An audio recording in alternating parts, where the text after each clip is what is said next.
Hello everyone, स्वागत है आपका आज के इस सेशन में। और मैं हूं आपका कॉमर्स वाला भैया।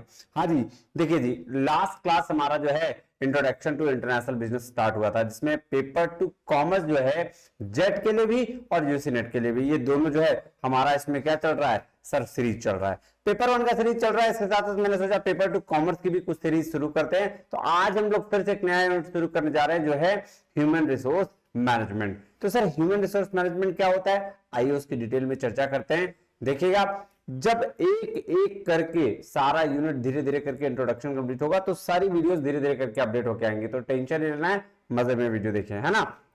चलिए आइए क्लास में चलते हैं।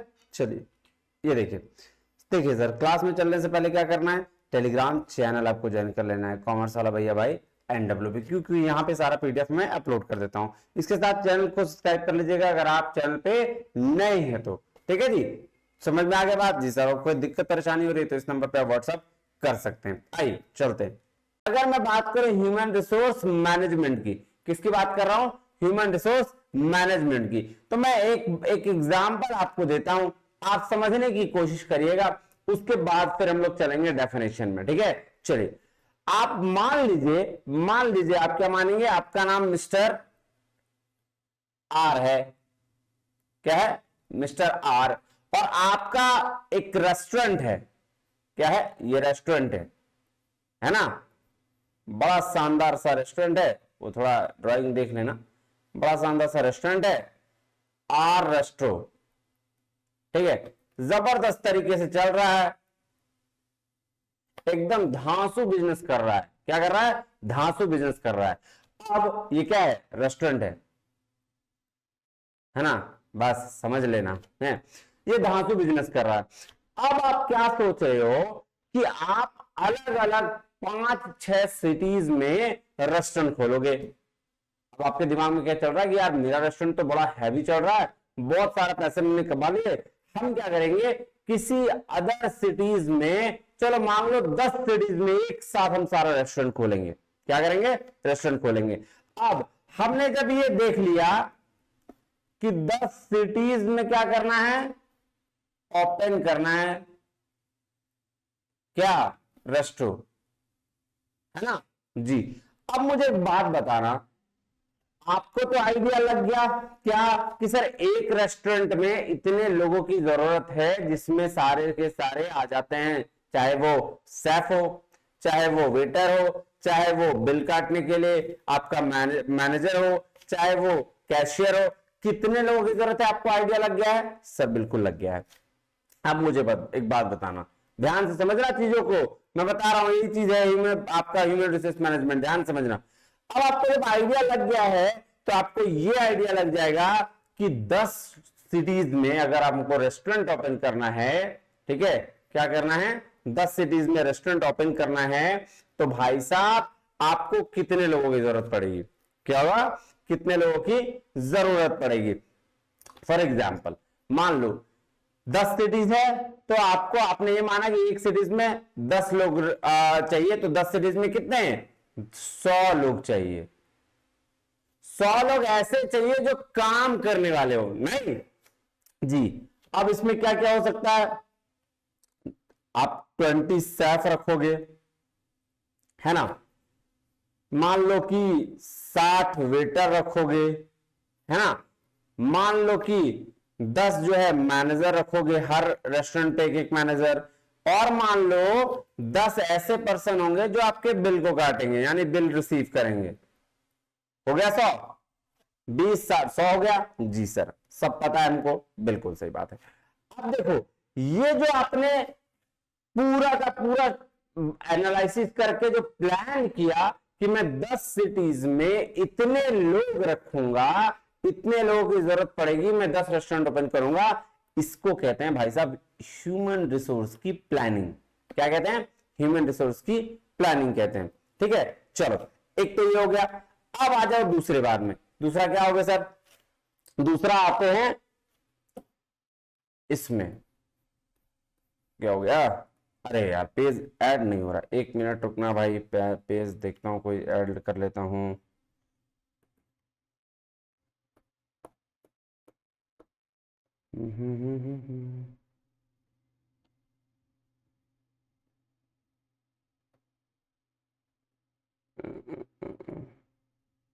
चलो, है ना, आ जाओ। अब नेक्स्ट क्या सर, नेक्स्ट ध्यान देना है कि सर अब जब हम प्लानिंग कर लिए तो अब एक बात बताना, क्या तुम 100 लोगों को बुलाओगे, क्या तुम 100 लोगों को बुलाओगे और 100 लोग एकदम सही सही आ जाएंगे? अब दिमाग लगाओ, सोचो। देखो यार, आपका जो पेपर है ना वो सोच पे है, जितना सोचोगे उतना आपका अच्छा जाएगा। 100 लोगों की जरूरत थी हमें, हमें पता है कि हम 10 लोग की 100 लोगों की नीड है। अब क्या तुम 100 लोगों को ऐसे बुलाओगे और 100 लोग तुम्हारे पास एकदम दौड़े दौड़े दौड़े दौड़े चले आएंगे? नहीं। अब तुम्हें क्या करना पड़ेगा, अब तुम्हें निकालनी पड़ेगी एक इश्तिहार। आपको बताना पड़ेगा कि भैया मुझे 100 लोगों की जरूरत है, जिसमें ये इतने, ये इतने, ये इतने, ये इतने, इतने, है ना। अभी दिखाया था ना, ये देखो कौन सा, ये 10 सीरीज में 20 स्टाफ, 60 वेटर, 10 मैनेजर, 10 बिल वाले। तो आपको इसकी जरूरत पड़ेगी। तो जब आपको इसकी जरूरत पड़ेगी तो भाई साहब आप क्या करोगे, आप इश्तिहार दोगे, लोगों को बताओगे कि भाई देखो मेरे को इतने लोगों की जरूरत है, इसमें से इतने इतने इतने ये वाले लोग हैं, ठीक है। अब आपके पास मान लो आ गए 1000 लोग। कितने लोग आ गए? 1000 लोग उस इश्तिहार को देख के। तो अब जो ये 1000 लोग आपके पास एप्लीकेशन आया, इसको हम लोग कहते हैं रिक्रूटमेंट। क्या कहते हैं? रिक्रूटमेंट। अब एक और आगे बात बढ़ते हैं, थोड़ा सा बात बढ़ाते हैं। अभी देखो आप ही सोच रहे हो, मैं कुछ नहीं कर रहा। आपने सोचा 10 सिटी में रेस्टोरेंट खोलेंगे, मुझे 100 लोगों की जरूरत लगेगी। 100 लोगों को आप रिक्रूट करने के लिए, अच्छे लोगों को रिक्रूट करने के लिए आपके पास कितने लोग आए? आपने इश्तिहार दिया, उसमें आए 1000 लोग। अब उन 1000 लोगों में आपको क्या करना पड़ेगा? अब उन 1000 लोगों में आपको ये 100 लोग निकालने होंगे। 100 लोग नहीं, 100 बेस्ट लोग निकालने होंगे जो आपकी जरूरत के हिसाब से वो काम करेंगे। हाँ कि ना? यस और नो? जी सर बिल्कुल हाँ। अब एक बार और ध्यान देना सर, अगर बेस्ट लोगों के हिसाब से वो काम करेंगे, ठीक है, तो भैया हमें सिलेक्शन भी वैसे ही करना पड़ेगा जी। तो यानी कि 900 लोग गए। अब जो ये 100 लोग आपने बेस्ट निकाले, इस प्रोसेस को कहते हैं सिलेक्शन। क्या कहते हैं जी? इस प्रोसेस को सिलेक्शन, ठीक है जी सर। अब हम सेलेक्ट कर लिए, ठीक है, सेलेक्ट करके लोगों को अपने अलग अलग जगह पर बता दिए, ठीक। अब हम सेलेक्ट करने के बाद क्या करेंगे? अब सोचो कि आपने रेस्टोरेंट के लिए प्लानिंग कर ली, आपने रिक्रूटमेंट कर लिया, आपने 100 लोगों को सेलेक्ट भी कर लिया। अब इन 100 लोगों को अपने रेस्टोरेंट का कल्चर सिखाओगे कि नहीं सिखाओगे? अपने रेस्टोरेंट के बारे में ट्रेनिंग दोगे कि नहीं दोगे? अपने रेस्टोरेंट के बारे में पूरी डिटेल बताओगे कि नहीं बताओगे? तो इस प्रोसेस को कहते हैं भैया ट्रेनिंग। क्या कहते हैं? ट्रेनिंग। ठीक है, बात समझ में आई? कोई दिक्कत? ध्यान समझना। पहले मैंने क्या किया, पहले मेरा रेस्टोरेंट चल रहा था जबरदस्त, तो हमने सोचा 10 सिटीज में रेस्टोरेंट खोलेंगे। 10 सिटीज में रेस्टोरेंट खोलने के बाद अब मेरा दिमाग में क्या आएगा, पहले उसके लिए प्लानिंग करते हैं कि कितने लोग की जरूरत है। मुझे पता चला 100 लोगों की जरूरत है, तो 100 लोगों की जरूरत के लिए मैंने इश्तिहार दिया। तो वहां से भाई साहब 1000 लोग आ गए। 1000 लोगों में से मैंने फिर 100 लोगों को सेलेक्ट किया। उन 100 लोगों को मैंने दी ट्रेनिंग। अब जब ट्रेनिंग दे दी तो जब वो काम कर रहे होंगे तो भैया आप उसकी परफॉर्मेंस को अप्रेज करोगे कि नहीं करोगे? हाँ कि ना? हाँ सर बिल्कुल। परफॉर्मेंस को अप्रेज करने का क्या मतलब हुआ कि सर वो जो काम किए हैं उस काम के ऊपर वो सही तरीके से कर पाए या नहीं। मैंने जो ट्रेनिंग दी, मैं कंपनी ने, ऑर्गेनाइजेशन ने जो ट्रेनिंग दी, उस ट्रेनिंग के बेस पर वो काम सही तरीके से कर पाया नहीं कर पाए? सर बिल्कुल सही बात है। तो ये काम आप करोगे ट्रेनिंग देने के बाद, इसको कहते हैं परफॉर्मेंस अप्रेजल। ठीक है, और नेक्स्ट स्टेप क्या होगा? आप सोचो सोचो सोचो, दिमाग लगाओ। सर अब परफॉर्मेंस अप्रेजल भी हो गया, ठीक है, अब ट्रेनिंग भी कर लिए, ठीक है, अब हमें सोचना पड़ेगा कि एक एम्प्लॉय, इनमें से आप 100 एम्प्लॉय आपने निकाला था, अब आपको दिखना पड़ेगा क्या इन 100 एम्प्लॉय में से, ठीक है, कोई बेस्ट ऐसा एम्प्लॉय है जो जबरदस्त परफॉर्मेंस कर रहा है। तो भैया उस उस इंप्लॉय के लिए भी तो आपको सोचना पड़ेगा ना। जब वो आपकी ऑर्गेनाइजेशन के लिए इतना सोचेगा तो आप उसके लिए नहीं सोचोगे? जी सर, मैं बिल्कुल उसके लिए सोचूंगा और हम आगे बढ़ेंगे। तो आप रेस्टोरेंट भी खोल लिए, इतना काम कर लिए, इसके बाद आपने उस इंप्लॉय के लिए भी सोच लिया, उसको कहते हैं सक्सेशन प्लानिंग। क्या कहते हैं? Succession planning. देखो, जो प्रोसेस तुमने शुरू से लेकर अंत तक किया, क्या क्या किया, ध्यान से एक बार फिर से रिवाइज कर लो। सर हमको जरूरत था, हम पहले रेस्टोरेंट में चकाचक चल रहा था एकदम, है ना, चकाचक चलने के बाद भाई साहब हमको पड़ गया, हमको लगा हम और पैसे कमाएंगे, दबा के एकदम पैसे कमाएंगे, कोई इसमें रोने का जरूरत नहीं है। हम क्या किए? हम किए भाई साहब 10 रेस्टोरेंट ओपनिंग करने की प्लानिंग। जी, अब प्लानिंग करने के बाद हम क्या करेंगे? प्लानिंग करने के बाद हम देखे कि हमको कितना लोग का जरूरत है, हमको देखे 100 लोग का जरूरत मिलको पड़ गया। अब उन 100 लोगों के लिए हमने इश्तिहार दिया, इश्तिहार से लोग आगे 1000, 1000 से हमने क्या किया? हमने 100 लोगों को सेलेक्ट किया, उसकी ट्रेनिंग दी, ट्रेनिंग देने के बाद उसका परफॉर्मेंस अप्रेजल भी किया और उसमें से जो बेस्ट लोग थे उसके लिए प्लानिंग भी करी कि फ्यूचर में उसको कहां कैसे रखना है। ये सारा का जो प्रोसेस है, ये टोटल जो प्रोसेस हमने करा, इसको ही भाई साहब हम कहते हैं ह्यूमन रिसोर्स मैनेजमेंट। मुझे उम्मीद है आपको एग्जांपल के थ्रू समझ में आ गया होगा। तो ये जो प्रोसेस क्या है, इसमें क्या आपने देखा, ओवरऑल आपने क्या देखा? आपने देखा हमने अपने ऑर्गेनाइजेशन में हो रहे इंप्लॉय, जो भी हमारा ऑर्गेनाइजेशन का पार्ट है, मैन है, उसकी बात करी है। हमने अपने ऑर्गेनाइजेशन में जो काम कर रहे हैं या काम करने करेंगे उसके उस आदमी की बात करिए। तो दैट मीन्स किसी भी एक ऑर्गेनाइजेशन में कितने एम्प्लॉय की जरूरत है, कितने बेस्ट एम्प्लॉय की, है ना। तो इसको क्या कहेंगे? Right time for the right place, right person की जरूरत है ना। राइट प्लेस पर राइट पर्सन, राइट टाइम में अवेलेबल हो जाना, इसको हम लोग कहते हैं ह्यूमन रिसोर्स मैनेजमेंट। क्लियर है बात? कोई दिक्कत आ रही है क्या? सर कोई दिक्कत नहीं आ रही, मुझे नहीं लगता अभी कोई दिक्कत आ रही होगी। तो चलें, अब चले बुक पर, समझे, देखिए क्या कहता है बुक। आइए सर, पहले तो मैं थोड़ा आपको बुक का डिस्क्रिप्शन दे देता हूं। देखो बुक में क्या है, टोटल ये, एक मिनट यार, ये देखो टोटल क्या है sir, 6B human resource management का, जैसे मैंने बताया, और इसमें 9 यूनिट है। 9 यूनिट में आपको पहला यूनिट जो है वो HRM एंड इंट्रोडक्शन दिया हुआ है, आपके सिलेबस में उसको पढ़ना है। दूसरा ह्यूमन रिसोर्स प्लानिंग पढ़नी है। तीसरा रिक्रूटमेंट एंड सिलेक्शन पढ़ना है। चौथा ट्रेनिंग एंड डेवलपमेंट पढ़ना है। पांचवा परफॉर्मेंस अप्रेजल पढ़ना है। छठा succession planning and career planning पढ़ना है। कंपनसेशन मैनेजमेंट पढ़ना है। इंडस्ट्रियल रिलेशन के अप्रोच और ये पढ़ना है, और कलेक्टिव बार्गेनिंग और वर्कर पार्टिसिपेशन इन मैनेजमेंट पढ़ना है। ये सारा आपका है। बहुत बहुत क्वेश्चंस पूछे जाते हैं इसे, इसलिए इसको ध्यान से पढ़िएगा। सर आपने तो आज सक्सेशन प्लानिंग तक पढ़ा दिया तो ये यूनिट खत्म? अरे नहीं नहीं नहीं, वो तो बेसिक था, इंफॉर्मेशन था। शुरू करते हैं आप, है ना, ज्यादा लेट ना करते। आ जाओ, आज थोड़ा सा बेसिक समझेंगे। देखो बुक से आप, ये बुक आपको, ये नोट्स जो है आपको दे दिया जाएगा, आप इसको पढ़िएगा। मैं थोड़ा बहुत आपको समझा दूंगा, इतना रीड करने का आपके लिए ये है ना। चले अब देखिए क्या कह रहा है HRM इंट्रोडक्शन में। क्या कह रहा क्या है कि हर ऑर्गेनाइजेशन, चाहे छोटा हो बड़ा हो, हर किसी ऑर्गेनाइजेशन में काम करने के लिए कैपिटल, मेन, मशीन, सब की जरूरत पड़ती है। तो भैया अगर हम बात करें मेन की, तो वह उसकी जरूरत ही ह्यूमन रिसोर्स मैनेजमेंट है। नहीं, मेन की नीड को फाइंड करना, उसको राइट टाइम पर, राइट प्लेस पर, राइट पर्सन को पहुंचाना, यही तो है ह्यूमन रिसोर्स मैनेजमेंट। नहीं, तो वही कह रहा है कि ह्यूमन रिसोर्स मैनेजमेंट जो है एसेट है, किसी भी कंपनी का क्या है, एसेट है।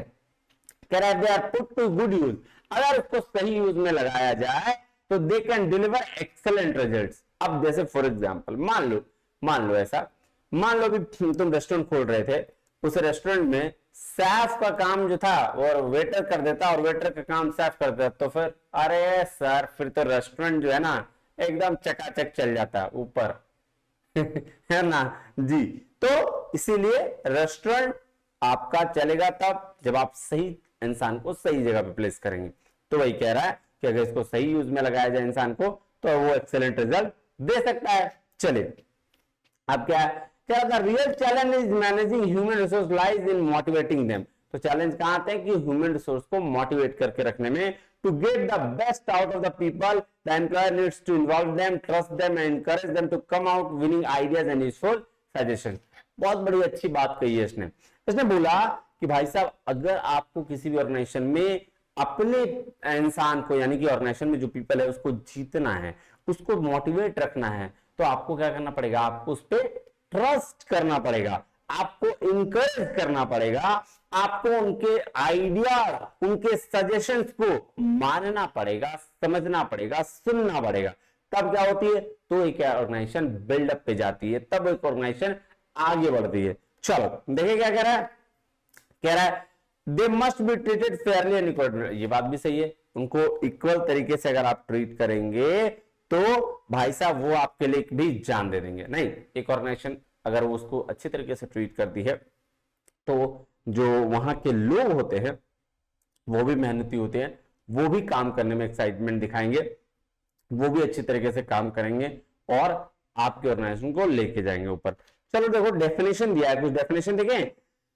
अकॉर्डिंग टू आर्मस्ट्रॉन्ग के हिसाब से क्या बोल रहा है, देखो कह रहा है human resource management can be defined as, क्या कैसे डिफाइन कर सकते हैं भाई, a strategic approach to acquiring, developing, managing, motivating and gaining the commitment of the organization's key resource, the people who work in and for it।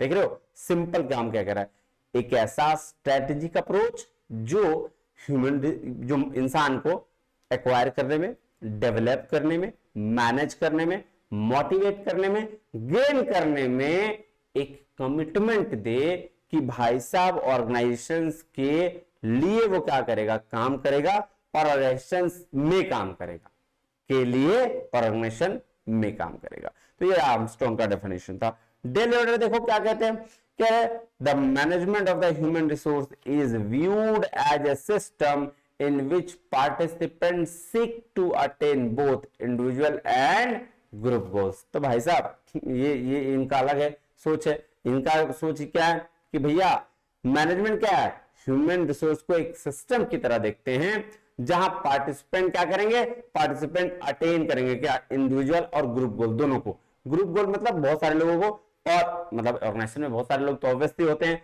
तो वो group के गोल को भी आप अटेन करेंगे और इंडिविजुअल गोल को भी अटेन करेंगे। ठीक है जी, चलिए अब चलें नेक्स्ट। अब देखो दो चीजें हैं, क्या है सर, एक है पर्सोनियल मैनेजमेंट और एक है ह्यूमन रिसोर्स मैनेजमेंट। सर क्या है, सर क्या है ये, क्या है भाई, है ना। अब आ जाइए सर, चलते हैं पर्सोनियल मैनेजमेंट की बात करें और ह्यूमन रिसोर्स मैनेजमेंट की बात करें। तो पर्सोनियल मैनेजमेंट ना पुराना एस्पेक्ट है, पुराना पहलू, जहां इंसान को इंसान की तरह नहीं मशीन की तरह ट्रीट किया जाता था। जैसे वहां कहा जाता था कि भैया इंसान भी क्या है, एक मशीन है, उसको भी पैसा दो और उसका भी रफा दफा कर दो। लेकिन ह्यूमन रिसोर्स मैनेजमेंट में ऐसी बात नहीं है। ह्यूमन रिसोर्स मैनेजमेंट इंसान की अहमियत को पहचानता है, वो मानता है कि ह्यूमन क्या है, एसेट की तरह है, वो संपत्ति की तरह है, उसको वैसा ही ट्रीट किया जाना चाहिए। ठीक है, आओ देखो पढ़ते हैं क्या है। It means management of people employed, क्या बोल रहा है, मैनेजमेंट पीपल एम्प्लॉयड हैं, सिर्फ किसमें, पर्सोनल मैनेजमेंट में। और यहां क्या बोलता है ह्यूमन रिसोर्स में, it means management of employee skills, ability, knowledge, talents and aptitude से। तो भाई साहब यहाँ पे स्किल के बेस पर, एबिलिटी के बेस पर, नॉलेज के बेस पर, टैलेंट के बेस पर यहाँ पे मैनेजमेंट में रहते हैं। Employee are treated as economic man और his services in exchange for wages and salary. देखो बता दिया ना नालायक ने कि एम्प्लॉय को ट्रीट कैसे किया जाता है, इकोनॉमिक मैन, पैसा लो जाओ काम करो काम खत्म। यहाँ पे एम्प्लॉय को ट्रीट किया जाता है economic, social and psychological man, मतलब एक इंसान की तरह ट्रीट किया जाता है इसको, है ना। Employee are treated as a commodity, देखो बोल दिया ना कि एम्प्लॉय को ट्रीट किया जाता है सामान की तरह, which can be used and purchase, इसका यूज किया जा सकता है और उसको परचेज किया जा सकता था। ये पर्सोनियल मैनेजमेंट की बात थी भाई साहब। यहाँ पे एम्प्लॉय को ट्रीट किया जाता है रिसोर्स की तरह, एसेट की तरह। ये बात ध्यान रखिएगा, कहां, ह्यूमन रिसोर्स मैनेजमेंट में। क्या it is cost centred and therefore the management tries to control the cost. तो यहाँ पे क्या था, कॉस्ट सेंटर मान के काम करता था, किसमें, पर्सोनियल मैनेजमेंट में। क्यों, क्योंकि अगर ह्यूमन को क्या किया, परचेज किया, काम खत्म हुआ, भेज दिया, इट मींस वो ट्राई कर रहा है कि मेरा कॉस्ट कैसे कंट्रोल हो, है ना, कम से कम में काम बन जाए, ऐसा करता था। लेकिन यहाँ ह्यूमन रिसोर्स मैनेजमेंट में प्रॉफिट सेंटर्ड मानते हैं, क्योंकि देयरफॉर इन्वेस्टमेंट कह रहा है, therefore investment in human resource for future utility purpose. तो वो यहाँ पे ह्यूमन एसेट की तरह ट्रीट करने का मतलब है कि उसको मानते हैं कि भैया ये प्रॉफिट सेंटर है, अगर हम इसको अभी अच्छे से ट्रेन करेंगे तो वो फ्यूचर में ज्यादा प्रॉफिट देके जाएगा। यहाँ एम्प्लॉय को यूज किया जाता था उसके ऑर्गेनाइजेशनल बेनिफिट के लिए, यहाँ म्यूचुअल बेनिफिट के लिए एम्प्लॉय का यूज किया जाता है। चलिए अगर हम बात करें पर्सोनियल फंक्शन क्या, तो भैया ये ऑक्सिलरी फंक्शन है, जहां पे सेपरेट फंक्शन होता था, department is treated as a routine work, इसको रूटीन वर्क की तरह डिपार्टमेंट लेता था। लेकिन ये ह्यूमन रिसोर्स मैनेजमेंट की बात करें तो ये upper level form strategic function है, जो प्रॉपर स्ट्रेटजी के साथ काम करने की तरह ट्रीट किया जाता है। ये बात ध्यान में रखिएगा। कोई दिक्कत नहीं सर, कोई दिक्कत नहीं है ना, कोई दिक्कत नहीं है। चलिए अगर हम बात करें नेक्स्ट क्या है सर आज इंट्रोडक्शन है तो ज्यादा नहीं लगाएंगे, अब बिल्कुल नहीं लगाएंगे। आज हम लोग अब देखो स्कोप ऑफ एचआरएम पे शुरू करते हैं। क्या है स्कोप? देखो यार सिंपल सी बात समझो, किसी भी सब्जेक्ट में अगर स्कोप पढ़ाया जाए तो इट मींस कि उसके बारे में डिटेल डेप्थ में जो हम पढ़ने जा रहे हैं वही उसका स्कोप है। क्या है? फिर से सुनना, स्कोप का मतलब किसी भी सब्जेक्ट के डेप्थ में जो हम पढ़ने जा रहे हैं, डिटेल में जो पढ़ने जा रहे हैं वही उसका स्कोप है। तो इसका स्कोप ऑफ एचआरएम 3 पर्सपेक्टिव को देखता है। पहला पर्सोनियल एस्पेक्ट, दूसरा वेलफेयर एस्पेक्ट और तीसरा इंडस्ट्रियल रिलेशन एस्पेक्ट। पहलू क्या है? पर्सोनियल एस्पेक्ट। पहलू मतलब जहां हम मैन पावर की प्लानिंग करते हैं, वही वाला पार्ट। यहाँ रेस्टोरेंट में हम प्लानिंग कर रहे थे कि इतना लोग का जरूरत है, रिक्रूटमेंट करते हैं, सिलेक्शन करते हैं, प्लेसमेंट करते हैं, ट्रांसफर करते हैं, प्रमोशन करते हैं, है ना, ले ऑफ करते हैं, रिट्रेचमेंट करते हैं, रेम्यूनरेशन इंसेंटिव देते हैं। ये सारा काम पर्सोनियल एस्पेक्ट का है। दूसरा वेलफेयर एस्पेक्ट। वेलफेयर मतलब उसके कल्याण की बात सोचना, उसके बारे में अच्छा सोचना। तो वहां पे ये वर्क करता है वर्किंग कंडीशन और एमेनिटीज को लेकर, जैसे कैंटीन है कि नहीं, रेस्ट और लंच रूम है कि नहीं, हाउसिंग है कि नहीं, ट्रांसपोर्ट है कि नहीं, मेडिकल है कि नहीं, और फिर एजुकेशन, हेल्थ, सेफ्टी, ये सब को ध्यान में रखा गया है कि नहीं, रिक्रिएशन फैसिलिटीज है कि नहीं। तो ये एस्पेक्ट्स की अगर जो बात करेंगे, इसको हम लोग कंपनसेशन मैनेजमेंट बोलते हैं। क्या बोलते हैं? Compensation management. तो ये उसकी बात कर रहा है। उसके बाद है इंडस्ट्रियल रिलेशन एस्पेक्ट। अब देखो इंडस्ट्रियल रिलेशन एस्पेक्ट क्या हो गया, बताता हूं मैं।